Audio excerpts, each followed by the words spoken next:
Must be at the right place. Years ago I did a sharing movie on sharing stuff, sharing hand pieces. And I thought I'd call in and see Tony! Tony, I think it must have been... Hey, good day, mate. 8 years ago, when I did a movie of you in your museum. That's right. Do you remember that? Yes, time flies, doesn't it? It does, it does. Well, come on in and you'll see a few more new ones. Right. A lot of these are, they come and go. Some are repaired for other people and some I just keep them spares for people. So that's what they look like inside, eh? Yes. And out here... So what type was that? Those are sunbeam, are they? They're mainly sunbeam, yes. That's a Lister. That's an old famous old Wolseley number 10. Right.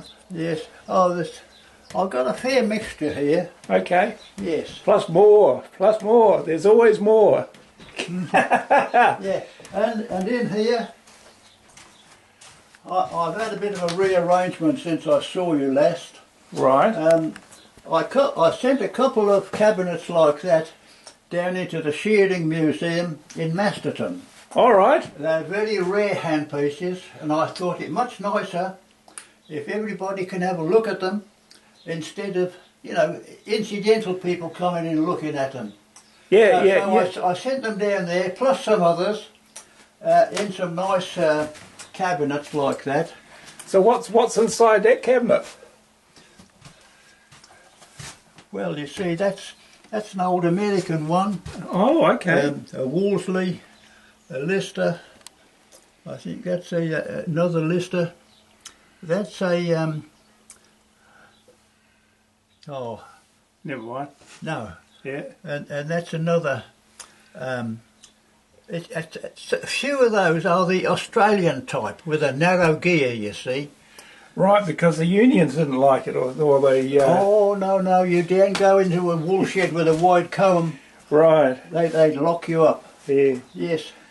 And then... So anyway, I was a bit fortunate. It's a shepherd, I haven't heard of that. That's a shepherd. It was made in Cape Town. South Africa? In South Africa.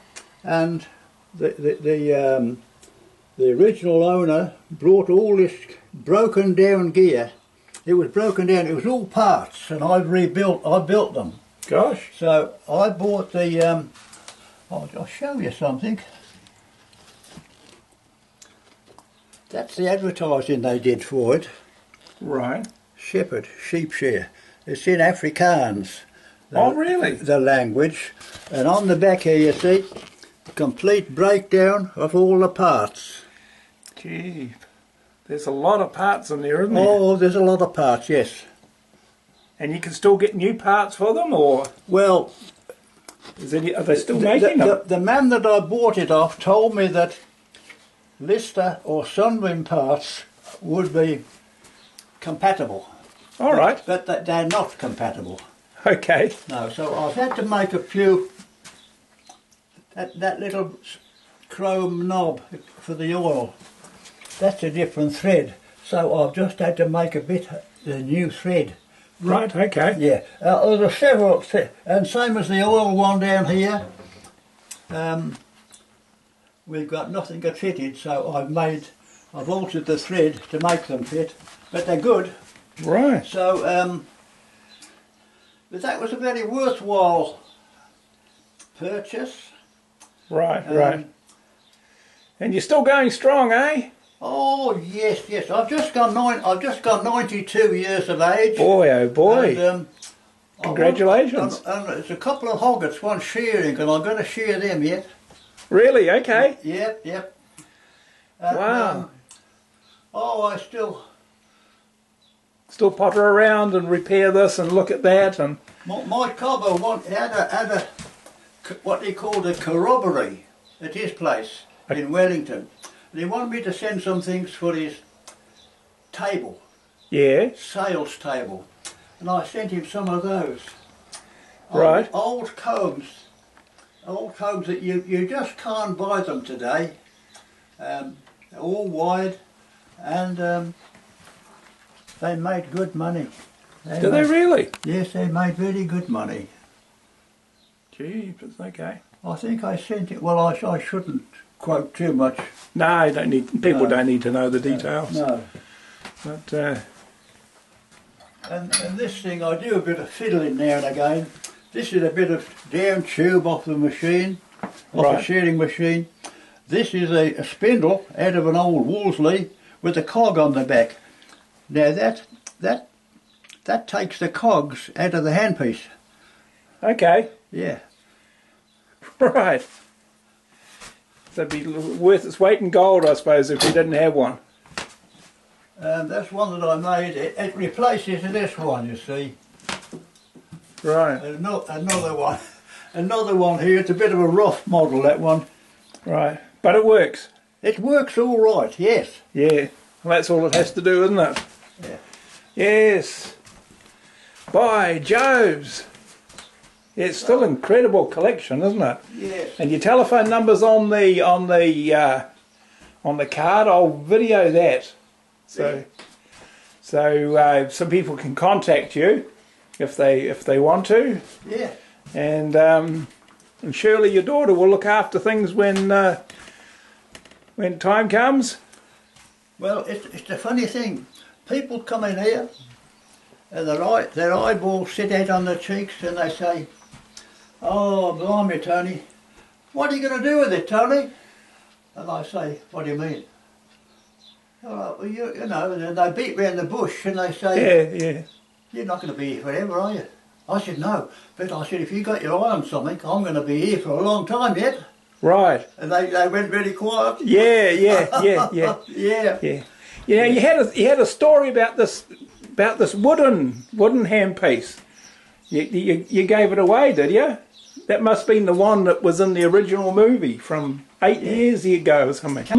That's right. I've got I made one out of some totra some years ago, and a friend of mine up in the Carwatow Valley had a grandson that was always goes into the woolshed and gets a handpiece and pretends to shear with it. All right. So he was about 4 at the time when I gave him one exactly like that I carved out of a totra fence post. Okay. Yes. And I saw him the other day because he's about 6 now and a big boy, and he's still got that handpiece, but his mother won't let him take it to the farm. He's got to stay at home. Right. You know, it's a prize for him. Yeah. So anyway, this is another one I made out of totra. It's a lovely timber to what's known. It might be an ugly handpiece in some people's eyes, but it took a lot of making. I'm sure it would have done. Yeah. Totra splints. That's my idea of a handpiece. Right. And and you got another one there as well. And this one here, that's a copy of a golden lister. Well, the golden lister was one of the best handpieces you could get your hands on, and that's made out of manuka. Manuka. Or Manuka? Or manuka, if you pronounce it that way. That's the top. And that's a bit of lovely remu and native timber. New Zealand native timber. Yes. So that's Manuka. That's manuka. Yes. That's pretty cool, isn't it? Yes. Because I didn't make that one. all right. No, I can't take the credit for that. A friend of mine down in Castlecliff, down on the Wanganui coast, he made that. He's a very clever man. He is. It's Yes. a work of art, isn't it? Really? It is. It's a work of art. Yeah. So that's Manuka on the top. That's manuka. Leptospurnum something or other. There's not many people got a manuka handpiece. No. No. No, those are really nice, really nice. But anyway, there's quite a few rare ones here. Okay. This firm here, Buzzacott, set up in Sydney to make handpieces. Well, they made these too in 1953. Right. That's why they call them the B53. But they never took off. And in Australia today, I could get good money for those. All right. Because they're so rare. Yeah. Right. But yeah, it's quite a collection, isn't it? Yeah. And how long were you shearing for? Well, I was only shearing full time for about 5 years. And then I got a man that I'd met got to know that I'd milked cows when I was younger. All right. And he said, could you milk my cows for me for 2 or 3 weeks in the off season? Yeah, yeah. And I said yes. So anyway, the season went by, and then one day he came knocking on the door with his wife. Tony, I've got to give up this farming business. Would you like to take it over on shares? So I put my handpiece away and I went as a dairy farmer. But I'd had all that experience. So, and then I could stop at home with my wife and 3 children, and it was a family thing. Right. Milking cows. Yes, yes, yeah. yes. Oh. So that went on for 23 years. Okay. Yes, yes. But I used to go and shear about 200 or 200 or so in between milkings. I'd start about 9, and then I had to go home by 4 because Mum would get crook if I was too late going home. Yep. So yeah. I'd get about 2, I think I was doing about 220 or something like that in between milkings. But in those days, every dollar counted. That's right, and you knew the value of it, didn't you? Yes, yes, yes, yes. Yeah. Every dollar counted. So I didn't, and there was no bookwork. If I wanted the sheep shorn that bad, there was no bookwork. I didn't pay any extra tax. Right. No, that was all hard cash. Yeah. You know.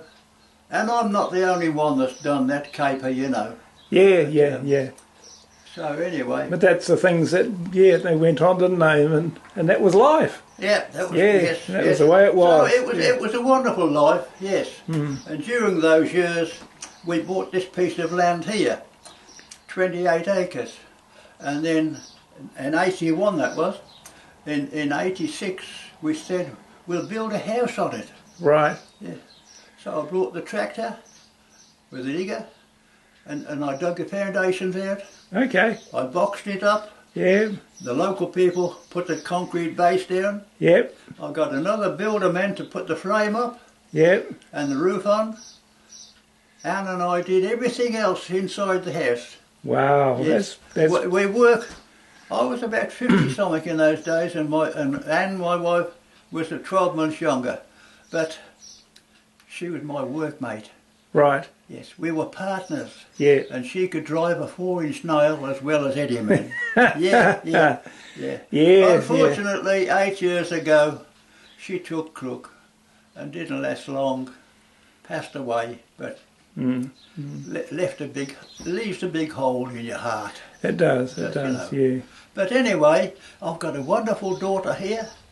Yeah. She was our firstborn, our first child, and she's never left home really. Right. And real angel, eh? I'm just so lucky to have a daughter like that. Yeah. Yes. Yeah. No, it's good. Well, it's so good to catch up again. Yeah, good, John. And I'll tell these people that I was chatting to that you're still going strong, and shearing's a great life, and milking cows is good for you. Yeah. And, well, if you feel that way, John, you may put it in your notebook. You give us another call about 10 years' time. About 10 years' time, you still be going strong, you reckon? Well, you never know, do you? You just don't know. No. Yeah. I don't preach death, you know, but we're going to our youngest son for Christmas dinner, and the only thing that I think of at Christmas is my late wife. Her birthday was on the 25th of December. Okay. Yes, so I give her a thought. Right. Yep. Right. Okay, well, lovely to catch up again. And good, John. Yes. Yeah, I'll keep in touch, yeah. All right, okay. Thank you very much, Tony Locke, the legend. You're most welcome, John. Okay. Yes.